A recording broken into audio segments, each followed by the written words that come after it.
Alexa here from Duvall Homestead, and today I'm going to share how to make a authentic French ratatouille recipe on the stovetop. This recipe is incredibly healthy for you. It uses a ton of vegetables, there's no added salt, and it is a huge crowd pleaser whenever I serve it.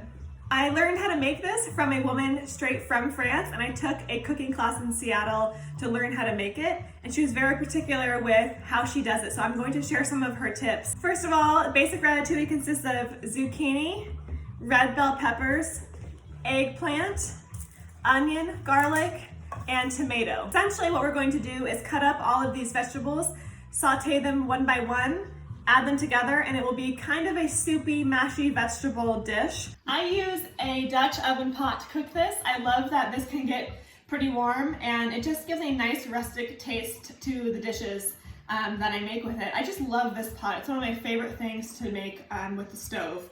What we're going to do is we're going to cut up all of these vegetables, add some olive oil to our pot, and we're going to saute each vegetable one by one. So you're going to do them individually, and this is so that the vegetables can cook how they need to cook according to their size and flavor, and not lose any flavor in the transfer of cooking with other vegetables. So it's not recommended that you put all of the vegetables in at one time to cook. So what I do to save time when I make this recipe is while I'm waiting for the vegetables to cook one by one on the stove, I go and get other things done. So you can definitely make this in batches. You can do the eggplant in the morning and then the zucchinis in the afternoon or something if you're worried about doing this all at one time. Lastly, if you want to pair this with a meat, it goes really well with a beef roast or a glazed salmon. So let's get cooking. The first thing I'm going to do is chop up all of the vegetables. Here's a little hint though, since you're going to have to wait for each one to cook, I'm going to chop up the eggplant first, and we'll start with that one. While that one's sauteing, then I'll move on to chopping the rest.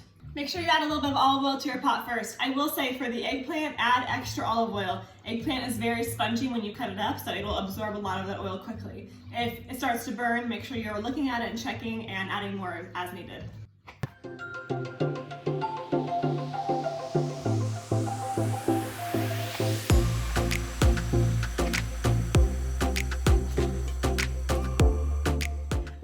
Recipe when I was working full-time, when I was under a time crunch. And what I would do is in the morning I would cut up all the vegetables so they were already cut, and then when I got home I'd put the eggplant on, and then I would go exercise, and then I'd go put the peppers on. So you can really change this up depending on your schedule. Okay, so I have my eggplant cooking, so that'll take probably 15 or 20 minutes. I would stir it occasionally. So I'm going to move on to cutting my zucchini, and then I'll cut my peppers. So when the eggplant is done, I'm going to remove the eggplant from my Dutch oven pot and put it in a bowl and just set it aside. So what we're doing is we're cooking each vegetable by itself. At the end, you'll have a full bowl of eggplant, zucchini, and peppers in your bowl, and then we'll move on.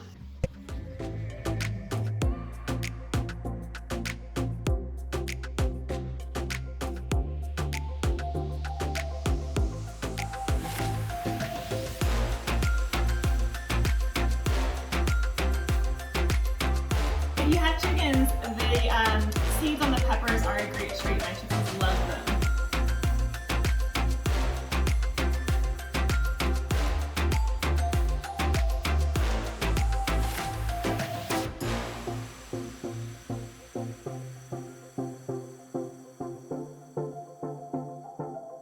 So the eggplant takes the longest to cook on the stove, so that's why I'm doing it first. So while that's still going, and I'm stirring it continuously so that it doesn't burn, I'm going to chop up my onion and then a couple cloves of garlic.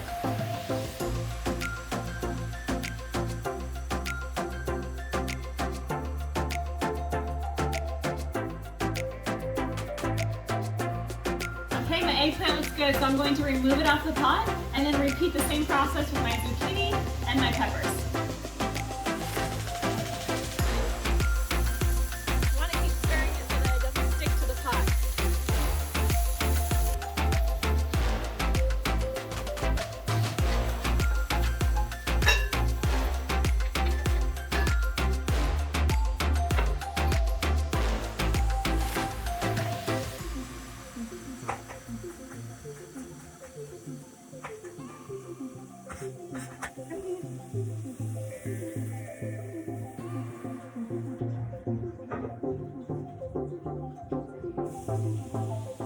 So all my veggies have been sauteed and they're all in this bowl, they're nice and hot. So we're gonna leave this on the side.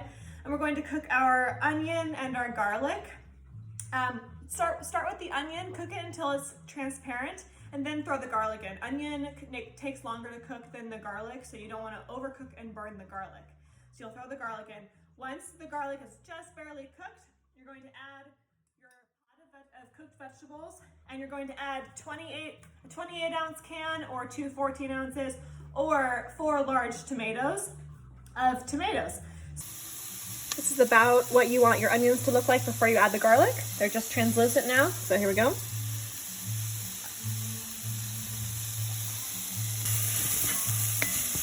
The aroma coming from here is incredible right now. Wait until we add the veggies.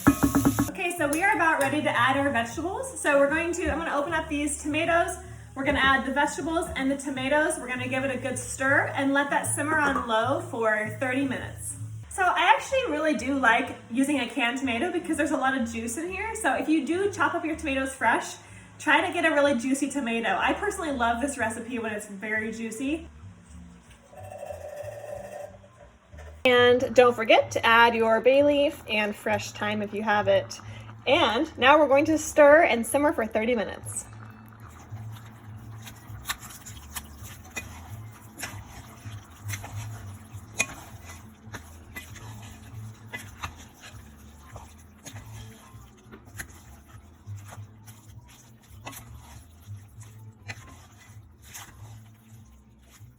Okay, we have simmered this for 30 minutes. So before you're going to serve it, I suggest adding a small pinch of brown sugar and 1 or 2 tablespoons of balsamic vinegar for flavor. This really brings out that tangy, hearty, rustic taste, and it will leave people saying, oh my gosh, what is that? That's the most common response I get is, wow, what is that? And I'm telling you, that is the brown sugar and the balsamic vinegar. So add those at the very end, and then you're ready to serve. Careful with the brown sugar, it's strong. So just add a little bit at first and give it a taste test and you might be done. I have overdone it before where I added a whole spoonful and it just was too sweet. So make the brown sugar work for you by taste testing. Well, I hope you enjoyed this farm fresh, vegetarian, healthy vegetable dish called ratatouille. You can use this as a side dish to your big dinner party or as a main plate for your vegetarian meal. I promise you, once you get the hang of making it, it is so good. My husband adores it. Everyone I've ever made it for absolutely loves it. It is truly French and unique. For more recipes like this, make sure you subscribe to my YouTube channel at Duvall Homestead and like my Facebook. I'll post the full recipe on my Facebook page. Every week I post farm-to-table recipes that are simple and healthy, just like this one, and I also post ideas from our homestead. Feel free to share this recipe with someone you think would enjoy it, and thank you for sharing in our homestead.